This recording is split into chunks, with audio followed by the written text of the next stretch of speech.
Oke, baik. Pagi ini kita akan bahas mengenai emergency response ya, atau tanggap darurat kalau bahasa Indonesianya. Seringkali terjadi keadaan darurat, ya. Keadaan darurat di tempat kerja seperti kebakaran, keracunan massal, insiden, ya, ledakan, gempa bumi, banjir dan lain-lain. Jadi keadaan darurat itu keadaan di luar normal, sehingga kalau terjadi insiden, maka itu adalah keadaan yang tidak normal. Berarti harus ada ditanggulangi dulu, dan itu bisa masuk keadaan darurat ya. Tergantung insidennya. Insidennya kecil, berarti keadaan darurat mungkin dalam skala kecil. Nah, ketidaksiapan akan membuat keadaan semakin parah. Jadi disinilah pentingnya kesiapan ya, supaya apabila terjadi keadaan darurat, perusahaan sudah siap, sehingga resikonya tidak semakin besar ya, apabila perusahaan tidak siap. Nah, kesiapan di sini adalah bagaimana mempersiapkan semua sumber-sumber daya untuk langsung segera menanggulangi keadaan darurat tersebut. Kemudian diperlukan prosedur, perencanaan, dan tim terlatih untuk menangani keadaan darurat dengan tepat. Jadi inilah bagian daripada persiapan itu ya. Sudah memiliki prosedur, sudah memiliki perencanaan, serta tim terlatih. Ini bagian dari kesiapan. Ya, kalau belum punya semua, ya berarti memang tidak siap. Tidak siap berarti risiko yang datang akan semakin besar ya. Dan risiko itu akan menimbulkan masalah yang semakin besar. Kemudian latihan dan simulasi berkala diperlukan untuk penguasaan keterampilan pencegahan dan penanganan keadaan darurat. Nah, latihan simulasi ini juga bagian daripada kesiapan. Jadi intinya, perusahaan dan semua sumber daya, terutama sumber daya manusia harus sudah siap, karena kita tidak tahu ya, kapan tiba-tiba terjadi keadaan darurat. Arti dan tujuan. Arti keadaan darurat. Jadi keadaan darurat seperti saya katakan tadi adalah keadaan yang tidak normal. Kalau keadaan normal ya mungkin hari-hari seperti biasa ya. Jadi karyawan datang bekerja, melakukan pekerjaannya seperti biasa, ya. Mungkin ada yang melakukan pekerjaan administrasi, ya. Ada yang melakukan pekerjaan di workshop, ada yang melakukan pekerjaan teknis-teknis lainnya, engineering dan sebagainya. Itu keadaan normal. Nah, kalau terjadi keadaan yang di luar seperti itu, ya, umpamanya ada yang kecelakaan, ya berarti ada salah satu nggak normal ya. Mungkin kecelakaannya hanya luka kecil ya, terjadi di satu bagian dari perusahaan. Berarti segera ditangani ya di bagian itu. Nah, begitu selesai ditangani berarti keadaan darurat itu berhasil diatasi dan keadaan menjadi normal kembali. Namun kalau umpamanya korbannya terluka cukup parah, ya, atau bahkan meninggal dunia, nah ini keadaannya jadi cukup panjang gitu ya. Kalau ada terjadi fatality, ya, fatality itu meninggal dunia atau cacat tetap ya. Cacat tetap apakah kebutaan ya, kemudian kelumpuhan, lalu ada bagian tubuhnya yang mungkin sudah tidak berfungsi lagi, itu namanya cacat tetap. Nah, kalau terjadi cacat tetap atau meninggal dunia ya, yang kita sebut fatality, maka harus dilakukan investigasi. Dan ini tentunya membutuhkan waktu, ini membutuhkan sumber daya ya. Ya berarti ada lost time itu ya, ada yang tidak akan berproduksi. Bahkan mungkin Kalau ini ada hubungannya dengan bagian produksi, ya produksi mungkin akan dihentikan untuk sementara waktu. Jadi, ini keadaan tidak normal. Ya. Dan kemudian, kembali, kalau keadaannya fatality, polisi akan datang juga untuk melakukan investigasi. Jadi polisi akan melihat ya, apakah ini ada unsur kriminal ya. Jadi kalau kecelakaan itu adalah kejadian yang tidak diharapkan, tidak dikehendaki, tidak direncanakan. Tapi kalau kriminal, itu suatu kejadian yang direncanakan. Ya. Nah, ini akan dilihat oleh bagian kepolisian. Kalau terbukti, ya mungkin polisi akan investigasi dan mencari tersangka atau orang yang bertanggung jawab.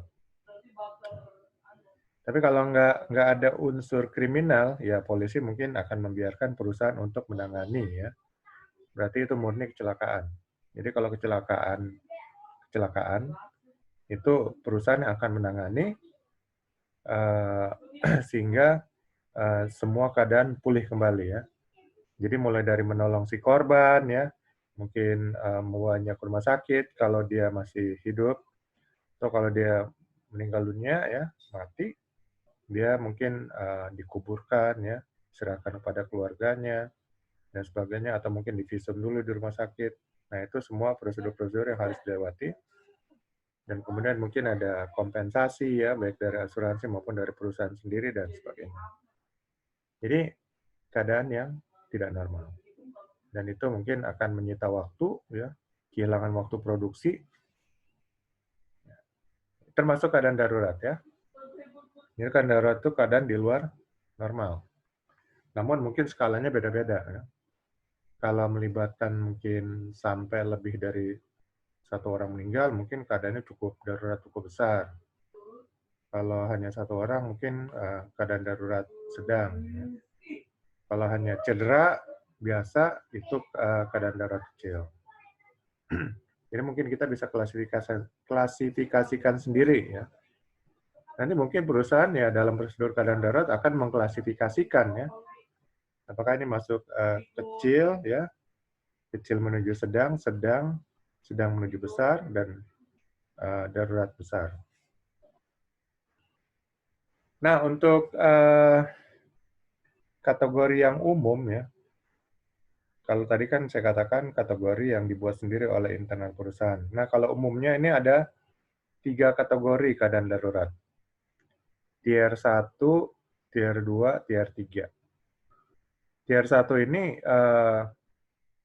keadaan darurat kecelakaan umpamanya. Kecelakaan yang skalanya tidak begitu besar. Tier 2 ini kecelakaan besar, kebakaran dan ledakan umpamanya masuk ke Tier 2. Tier 3 ini skalanya nasional ya, sudah ditangani oleh pemerintah setempat dan pemerintah pusat. Kalau Tier 1 masih skala perusahaan, dan 2 juga ya, walaupun skalanya besar ini, dan mungkin juga berdampak kepada daerah sekitar, mungkin gempa bumi atau apa, tapi skalanya masih lokal, jadi masuk Tier 2. Kalau Tier 3 ini sudah sampai pusat sudah ikut nanganin ya, itu Tier 3. Kemudian arti prosedur keadaan darurat dan tujuannya. Lalu mungkin perlu dibuat suatu prosedur ya.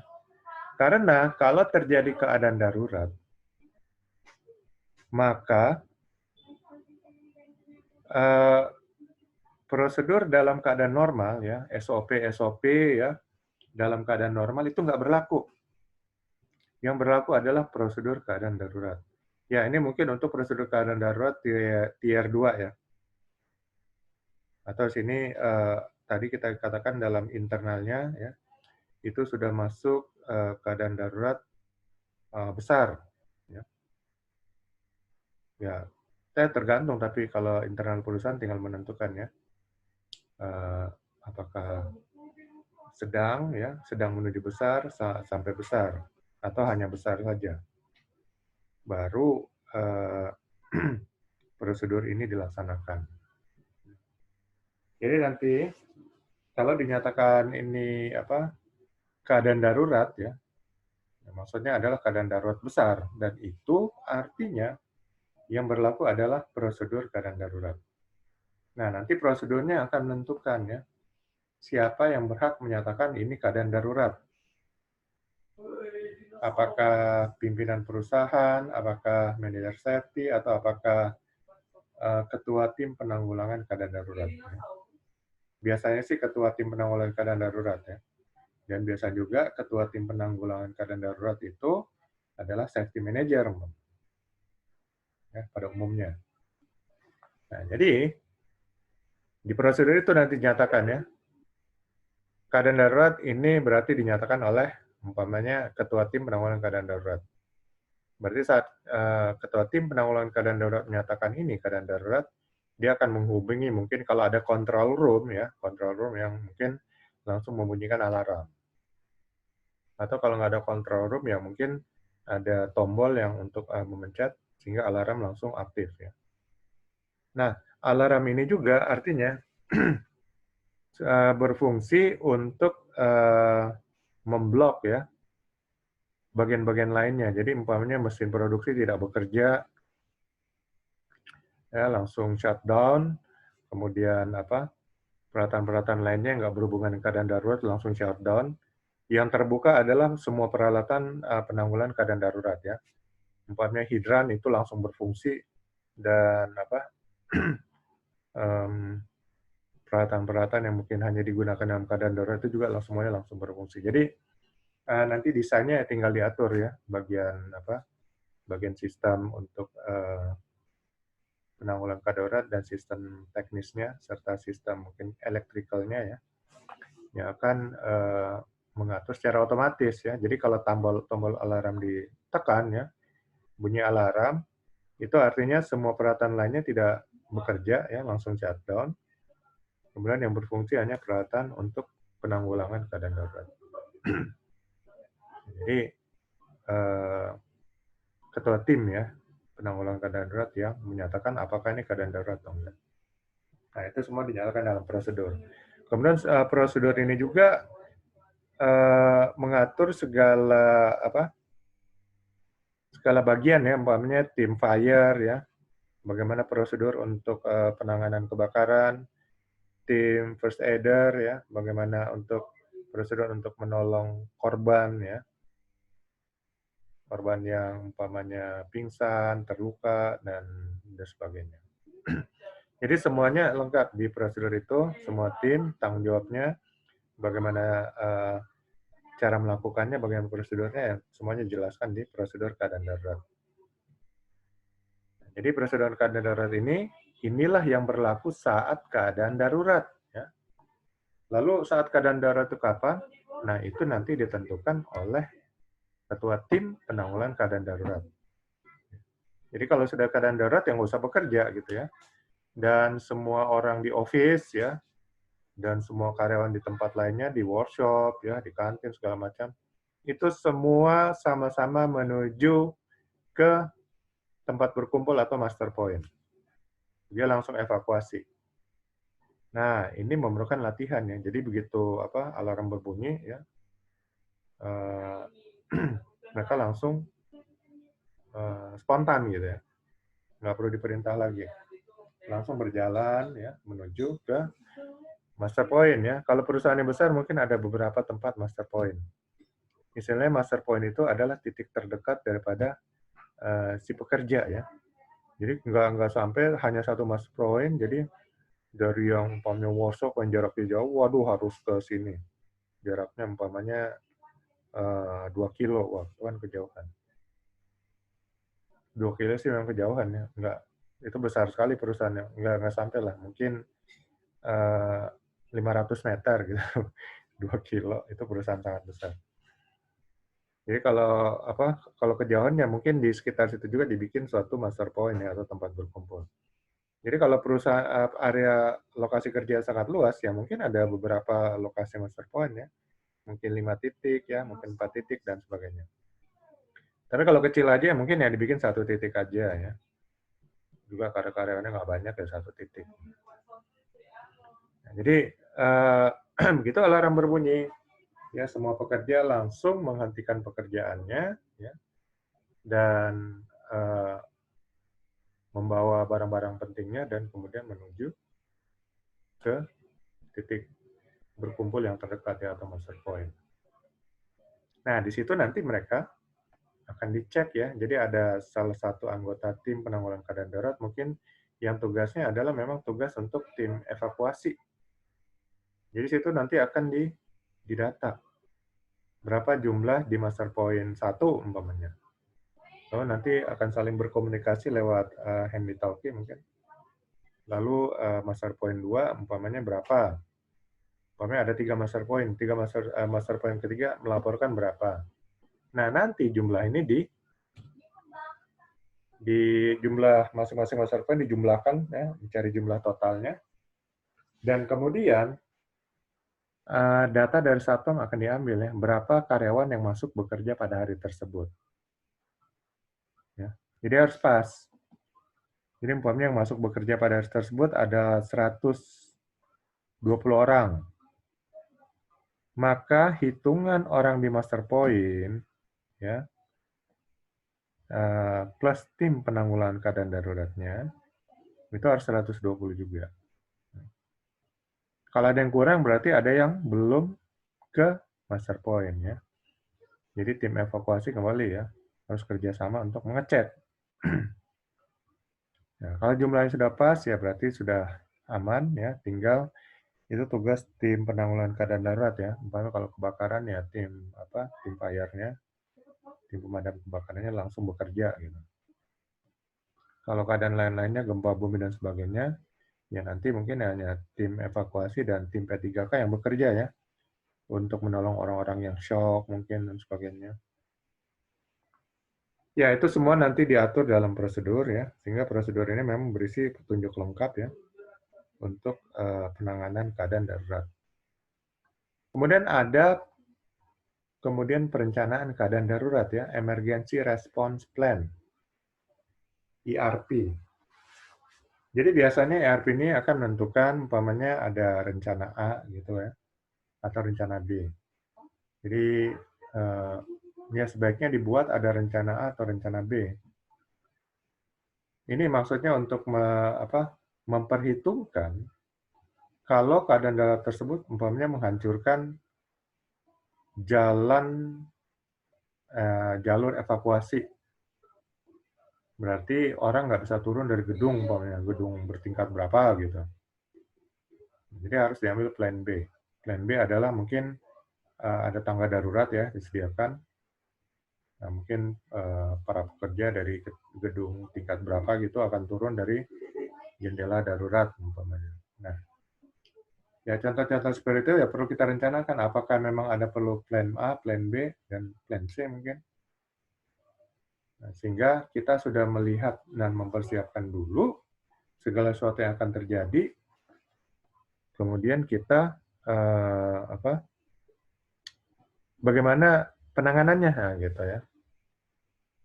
Jadi dengan plan A, plan B, dan mungkin bagian-bagian lainnya ya, kalau ada tiba-tiba mungkin pas terjadi keadaan darurat, ada masalah ya dan sebagainya, atau umpamanya di tempat evakuasi, sekitar tempat evakuasi tersebut terjadi ledakan. Nah, berarti kan orang nggak mungkin ngumpul di situ kan. Plan B-nya harus dibikin nih, di mana mereka akan berkumpul. Nah, gitu. Itu contoh-contohnya ya. Jadi perencanaan keadaan darurat itu memperhitungkan sesuatu kejadian ya pada saat keadaan darurat yang mungkin terjadi yang di luar rencana normal gitu ya. Nah, jadi harus diperhitungkan rencana B, apa plan B-nya gitu. Ya, ini semua harus diperhitungkan ya, keadaan kondisi terburuk apa yang mungkin terjadi gitu. Jadi plan B adalah ini. Kadang-kadang ada yang bikin sampai plan C ya, sehingga plan B nggak ada, nggak bisa langsung plan C. Karena kalau dalam keadaan darurat, kita nggak mungkin berpikir ya. Tiba-tiba, waduh, master point-nya nggak ada, bingung gitu ya. Jadi nggak tahu mau kemana. Nah, kalau dalam keadaan darurat nggak mungkin mikir. Karena yang namanya keadaan darurat, itu artinya penanganan ya atau mengambil tindakan dengan cepat dan tepat. Cepat dan tepat. Nggak bisa berlambat-lambat ya. Lambat berarti tidak selamat ya. Jadi berbeda dengan peribahasa, biar lambat asal selamat. Kalau keadaan darurat, kalau lambat Anda nggak akan selamat. Nah, gitulah istilahnya. Jadi kalau keadaan darurat itu harus gerak cepat atau penanganannya dengan cepat. Ya, makanya di sini nanti ada namanya dokumen ERP mungkin ya, Emergency Response Plan atau perencanaan keadaan darurat. Nah, ini akan memperhitungkan kondisi-kondisi yang tidak biasanya ya kalau dalam keadaan darurat yang mungkin terjadi. Sehingga bisa diambil langkah-langkah antisipasinya gitu istilahnya. Kemudian evakuasi ini adalah menuju ke jalur tempat berkumpul ya. Walaupun sebenarnya tempatnya bekerja itu mungkin tidak terpapar dengan keadaan darurat. Tetap ya. Tetap harus ke jalur evakuasi. Kenapa? Karena di titik berkumpul atau master point itulah tempat yang dianggap paling selamat ya dalam keadaan darurat. Ya, walaupun tempat kerjanya kayaknya memang aman-aman aja, di gedung sana yang umpamanya terbakar, tetap ini harus dievakuasi. Ya, untuk menghindari hal yang tidak diinginkan. Jadi ngumpul dulu. Nanti kalau ketua tim penanggulangan keadaan darurat menyatakan keadaan sudah aman, nah baru balik lagi. Nah, jadi tim penanggulangan keadaan darurat mengatakan aman juga, nanti ada prosedurnya sini ya.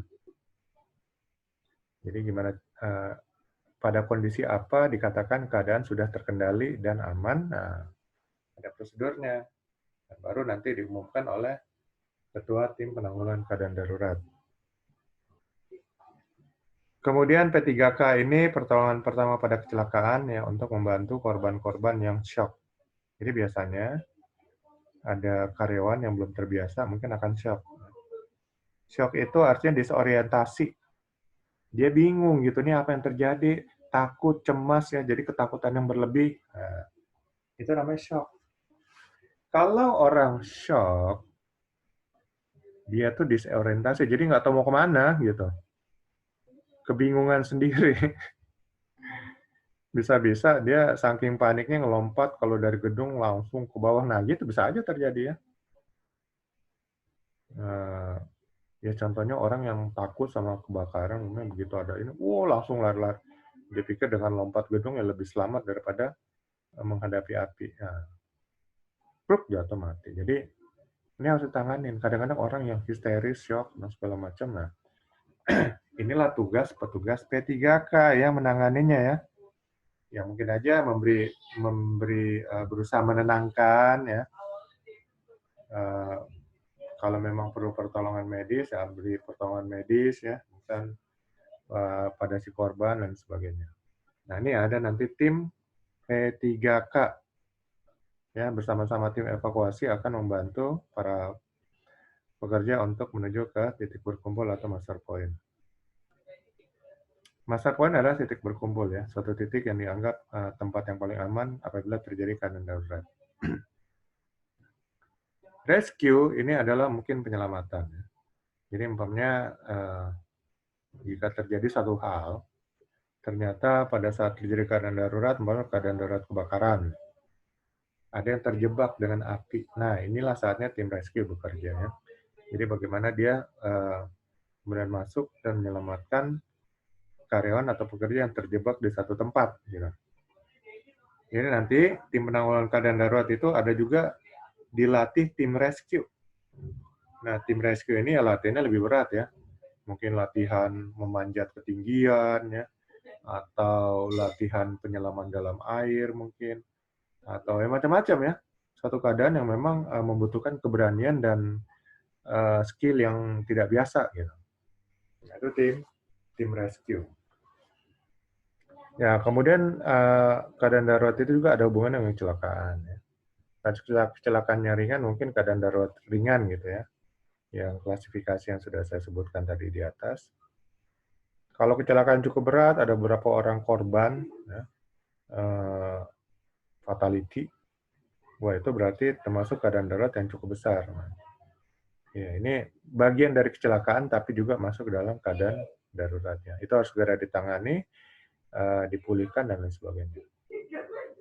Alarm ini adalah bunyi ya, bunyi yang sangat kencang sehingga terdengar dari jarak yang jauh. Jadi itu mungkin kalau di gunung ditaruh agak di atas supaya jangan terlalu dekat dengan telinga karena bisa memecahkan gendang telinga gitu. Karena bunyinya sangat keras, bisa terdengar dari jarak hingga mungkin puluhan meter gitu ya. Kemudian juga APAR ya, APAR ini termasuk peralatan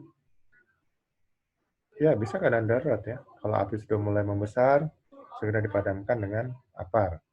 Tapi kalau sudah sangat besar ya nggak bisa lagi dipadamkan dengan APAR, harus segera evakuasi. Hidran ini juga alat pemadam api untuk api besar ya. Jadi kalau api sudah membesar,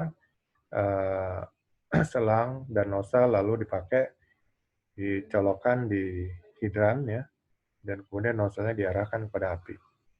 Jadi air akan keluar, tekanan akan keluar.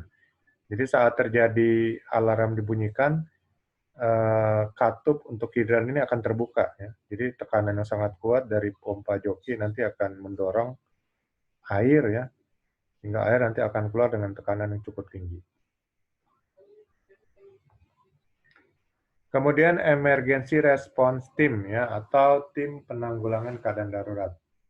Nah, tim penanggulangan keadaan darurat ini ada beberapa tim ya. Ada tim fire-nya ya, tim penanggulangan kebakaran, tim first aider atau tim P3K ya, untuk memberi pertolongan pertama pada korban, tim evakuasi, kemudian ada tim investigasi ya. Jadi setelah keadaan berhasil ditanggulangi, mungkin harus diinvestigasi penyebab keadaan darurat tersebut. Kemudian ada tim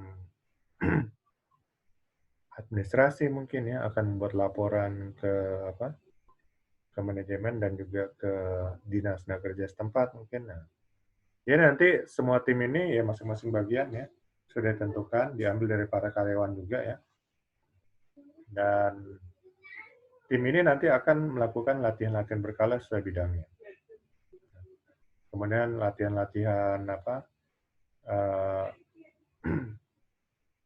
simulasi. Jadi nanti kalau simulasi mungkin diberitahukan ini akan ada latihan simulasi sehingga ada bunyi alarm, itu bukan keadaan darurat tapi sedang latihan gitu. Ya, seperti itu. Jadi mereka berlatih secara rutin ya, mungkin 2 minggu sekali atau sebulan sekali dan sebagainya. Ya, artinya adalah dengan latihan-latihan ini meningkatkan respons mereka ya. Jadi spontanitas mereka. Karena kalau hanya sekali mungkin spontanitasnya masih rendah. Tapi kalau sudah berkali-kali tim ini berlatih, maka ini akan meningkatkan spontanitas mereka ya. Karena sesuatu yang diulang-ulang itu akan masuk ke otak bawah sadar. Ini otak bawah sadar adalah otak yang mengatur tindakan spontanitas. Atau otak bawah sadar ini juga adalah memori permanen ya. Ini sesuatu yang diulang-ulang, dibaca berulang-ulang itu masuk memori permanen juga gitu ya. Jadi nggak akan lupa lagi gitu istilahnya. Nah, tim emergency response. Dan mereka harus diberikan pelatihan dan latihan yang rutin. Kemudian organisasi penanggulangan keadaan darurat, ya ini semua tim emergency response juga, plus ini ada ketua tim penanggulangan keadaan darurat, ya, lalu wakilnya mungkin, ya, dan ya semua organisasi kecil lah yang masuk ke dalam organisasi penanggulangan keadaan darurat.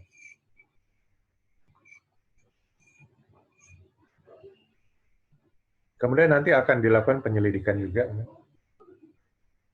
untuk setelah keadaan darurat berhasil ditanggulangi ya, akan dilakukan investigasi penyebab keadaan darurat itu terjadi. Ya, nanti hasil dari tim investigasi ini akan dibuat laporan dan report ya, dan kemudian rekomendasi kepada manajemen ya, untuk persiapan mungkin menghadapi supaya keadaan darurat yang sama di masa mendatang tidak terjadi lagi, atau kalau terjadi lagi penanganannya bisa lebih baik lagi. Kemudian pemulihan ya, setelah keadaan darurat berhasil ditanggulangi, dilakukan penyelidikan, maka proses pemulihan dilakukan. Ya. Jadi bagian-bagian rusak ya dari peralatan, dari gedung dan sebagainya ini diperbaiki. Nah, ini namanya proses pemulihan keadaan darurat.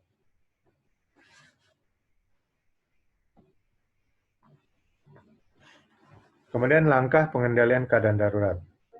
Langkah pertama adalah mengidentifikasi potensi keadaan darurat di perusahaan.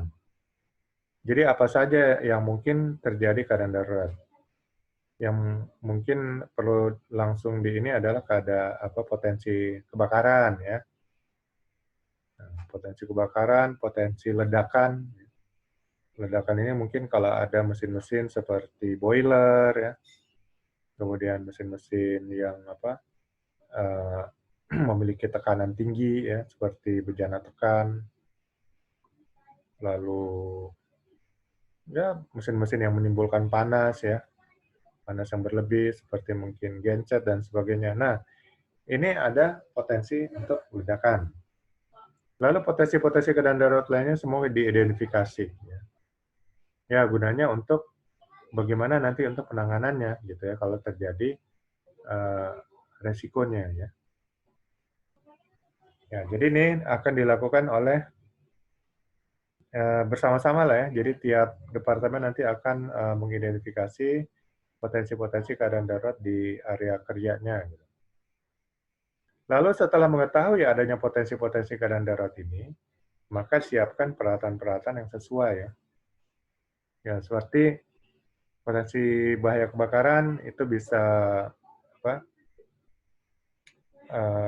mempersiapkan APAR, alat pemadam api ringan. APAR ini juga diinstal berdasarkan Permenaker nomor 4 tahun 80 ya. Jadi umpamanya gedungnya sangat besar, itu jarak antara APAR itu nggak boleh lebih dari 15 meter. Jadi sebelum 15 meter itu sudah taruh APAR. Dan jarak selanjutnya jangan lebih dari 15 meter, taruh lagi APAR. Ya, itu peraturannya. Kemudian APAR-nya juga nanti ada tulisan, ya, tulisan APAR. Lalu nanti kalau digantung ketinggiannya paling rendah 80 cm, paling tinggi 125 cm. Kalau mau ditaruh di tanah nanti harus diberi tanda dan sebagainya. Ya, itu semua berdasarkan prosedur ya yang diatur oleh negara di Permenaker nomor 4 tahun 80. Lalu untuk hidran juga akan diatur ya. Jadi kalau ada titik-titik yang memang ada bahaya kebakaran, taruh hidran ya, sehingga begitu terjadi kebakaran, itu tim penanggulangan kebakaran bagian fire itu langsung mungkin masukkan selangnya ya, dikunci, dan kemudian di ujung yang satu dipasang nozzle-nya, lalu dengan nozzle itu kemudian menyemprotkan ke arah api. Jadi saat terjadi alarm sudah dibunyikan, itu juga pompa joki langsung bekerja ya, dan kemudian katup ke arah hidran itu juga terbuka, sehingga tekanannya jadi cukup tinggi, sehingga hidran itu bisa digunakan. Dan peralatan-peralatan lainnya juga disiapkan ya, yang sesuai dengan potensi bahaya kebakaran. Kalau terjadi umpamanya bahaya gempa bumi, ya, apa saja peralatan yang mungkin diperlukan. Kalau gempa bumi mungkin kebanyakan peralatan untuk pertolongan terhadap korban ya. Pertolongan terhadap korban yang mungkin shock, cedera ya, dan kemudian terluka parah dan sebagainya. Kemudian prosedur penanggulangan keadaan darurat ini dibuat bersama-sama dengan tim. Ya. Dibuat bersama-sama dengan tim, brainstorming, curah pendapat, masukan-masukan ya, dicatat, didata, dan dari masukan-masukan itu nanti kemudian dikaji lagi ya. Lalu prosedur-prosedur yang mungkin sudah final disimulasikan, dites apakah memang sesuai atau salah atau ada kelemahannya dan sebagainya. Itu prosedur penanganan keadaan darurat ya. Kemudian membuat tadi perencanaan keadaan darurat atau emergency response plan. Jadi perencanaan keadaan darurat yang tadi saya jelaskan, kalau terjadi keadaan darurat, kemudian diambil langkah seperti ini, tiba-tiba ada hambatan ya dalam mengambil langkah seperti ini. Nah, harus diambil langkah lainnya atau plan B gitu. Nah, ini harus disiapkan ya, supaya jangan sampai kalau pas terjadi keadaan darurat, wah ini ternyata nggak bisa, bingung gitu kan, karena dalam keadaan darurat nggak mungkin berpikir lagi. Nah, tapi kalau sudah ada plan B-nya, nanti tinggal tanya laporkan kepada tim penanggulangan keadaan darurat ya. Ketua tim. Ketua tim langsung bilang oke, plan B. Ya, plan B langsung ambil. Dan tim penanggulangan keadaan darurat bagian evakuasi udah ngerti plan B-nya apa gitu. Nggak nanya-nanya lagi. Tolong jelasin bos, plan B-nya apa? Wah, cilaka itu ya. Ya, makanya itu perlu latihan-latihan. Jadi nanti dibuat juga bersama-sama tim ya, brainstorming juga, sehingga emergency response plan ini bisa tepat ya, tepat dan memang kira-kira ini yang akan terjadi kalau ini ada hambatan dan seterusnya. Jadi jangan sampai sudah terjadi keadaan darurat, ada keadaan yang nggak bisa dilakukan, ya itu kebingungan. Nah ini memang harus diperhatikan dengan sesama ya, hambatan-hambatan apa yang mungkin terjadi dalam keadaan darurat ya. Sehingga dengan bersama-sama brainstorming mungkin akan menemukan semua keadaan-keadaan yang mungkin berpotensi menghambat. Nah itu mungkin dicari plan B-nya gitu ya. Kemudian tinjau dan evaluasi prosedur dan ERP ya. Jadi diulang ya,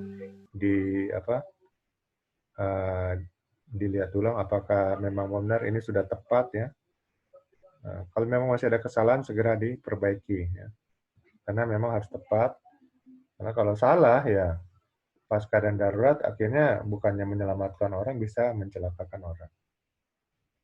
Kemudian bentuk tim penanggulangan keadaan darurat atau emergency response team.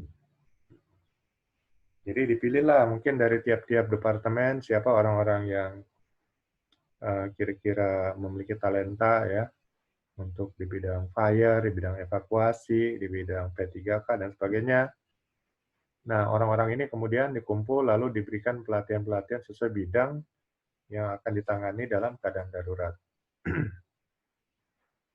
Jadi nanti diberikan pelatihan khusus, dan kemudian setelah diberikan pelatihan, pelatihan ini juga nanti berdasarkan regulasi peraturan perundang-undangan. Ya. Jadi ada aturan pemerintah yang mana harus sertifikasi, ini disertifikasi oleh perusahaan ya, tim. Setelah itu mereka akan melakukan latihan dan simulasi berkala untuk penanggulangan, penyelidikan, dan pemulihan keadaan darurat. Jadi setelah ini ya latihan lagi gitu ya. Latihan lagi untuk hal-hal yang lebih detail khusus. Setelah itu semua peralatan keadaan darurat itu diperiksa secara berkala. Jadi jangan sampai hidran tidak berfungsi pada keadaan darurat ya. Jangan sampai pompa jokinya tidak hidup pada keadaan darurat. Dan jangan sampai ada aliran-aliran yang terhambat ya. Karena mungkin ada kotoran dan sebagainya numpuk ya. Nah, ini semua harus diperiksa secara berkala dan kemudian disertifikasi juga peralatannya. Sertifikasi untuk pengesahan pemakaian dari Dinas Tenaga Kerja Provinsi. Ya, sehingga semua itu sesuai dengan regulasi pemerintah. Ya, tim penanggulangan keadaan darurat juga disertifikasi sesuai peraturan perundang-undangan ya. Seperti tim P3K itu harus disertifikasi, kemudian tim fire-nya juga ya harus disertifikasi, dan ketua timnya juga mungkin harus disertifikasi dan sebagainya. Ya, ini langkah-langkah untuk pengendalian keadaan darurat ya. Jadi dimulai dengan melihat kira-kira potensi bahaya darurat apa yang akan terjadi di perusahaan. Sampai semua peralatan, ya, tim penanggulangan darurat semuanya juga sudah diberi pelatihan dan disertifikasi. Peralatan diperiksa, ya, berfungsi dengan sempurna, dan kemudian tim penanggulangan keadaan daruratnya disertifikasi sesuai dengan bidangnya.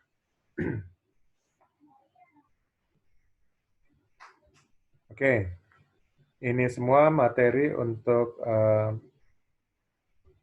keadaan darurat, ya, penanganan keadaan darurat.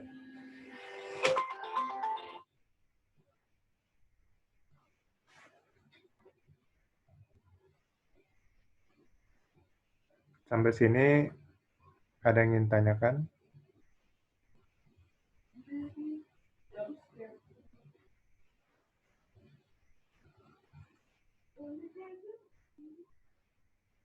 Silakan kalau ada diskusi.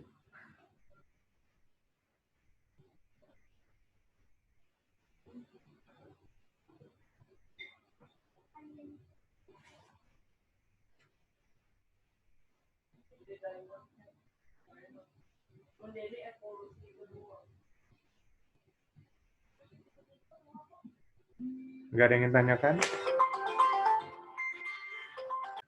Oke, ada pertanyaan?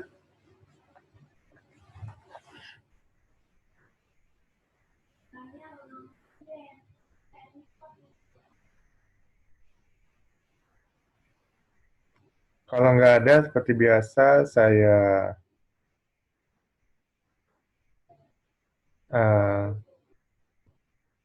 Mbak Elvina, ya, sementara jadi host. Saya balik lagi. Jadi stay aja dulu sini.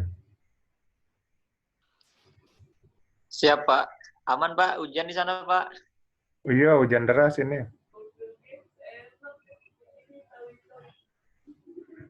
Untung aja nih, saya kan pakai hotspotnya kartu simpati, ya.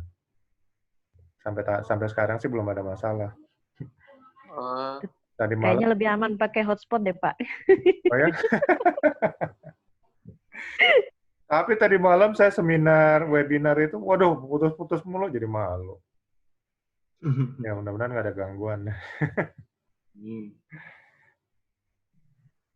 Oke, ntar ya, saya keluar dulu. Oke, Pak.